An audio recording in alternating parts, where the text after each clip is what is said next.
Assalamualaikum warahmatullahi wabarakatuh dan salam Malaysia Madani. Saya Nur Dami Adriana. Saya mempunyai satu soalan untuk anda semua. Apakah kesan rasuah? Ia bukan sekadar duit, ia bukan sekadar kuasa. Ia tentang masa depan yang digadaikan, impian yang musnah, kepercayaan yang dikhianati. Saksikan dalam drama pendek ini bagaimana satu pilihan yang salah boleh mencetuskan domino kehancuran. Rumah ini nampak sederhana dan biasa-biasa saja. Macam tempat kanak-kanak biasa bermain permainan biasa. Tapi sebenarnya tidak. Kerana ini ialah pusat kawalan rahsia Wira Anti Rasuah. Tempat Shakira dan rakan-rakannya, Asha, Lin dan Dina meluangkan masa mereka menegakkan keadilan dengan bantuan si penjejak.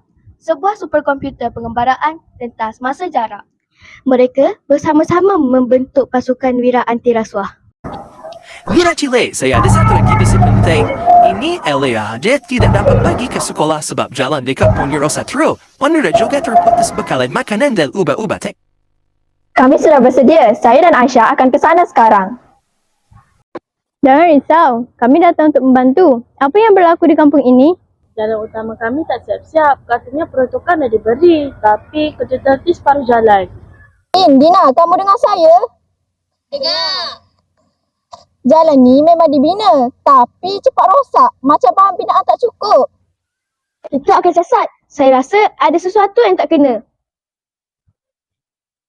Saya dah jumpa bukti. Pengurus projek yang diberi tanggungjawab membina jalan ini ambil duit peruntukan untuk kegunaan sendiri. Apa? Maksudnya dia guna duit peruntukan untuk diri sendiri? Ya, itulah rasuah. Inilah punca sebenar penderitaan penduduk kampung ini. Aisyah, kita perlu beritahu penduduk sekarang. Dengar semua, pengurus yang diamanahkan membina jalan ini telah mengambil wang untuk kegunaan diri sendiri. Jadi kami masuk rasuah.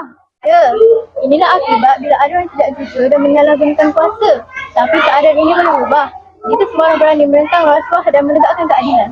Laporkan pengurus itu. Kami tidak akan biarkan rasuah merosakkan hidup kami lagi. Dan ya Wira Cile, kamu telah menedarkan masyarakat bahawa rasuah bukan sekadar salah, tapi menghancurkan masa depan. Kini, Elia dapat ke sekolah semula. Dia belajar bahawa setiap orang boleh menentang rasuah dan membawa perubahan. Rasuah mungkin nampak kecil, tapi kesannya besar. Hapuskan rasuah, bina masa depan. Kejujuran tanggungjawab kita semua. Wira Anti Rasuah, misi berjaya.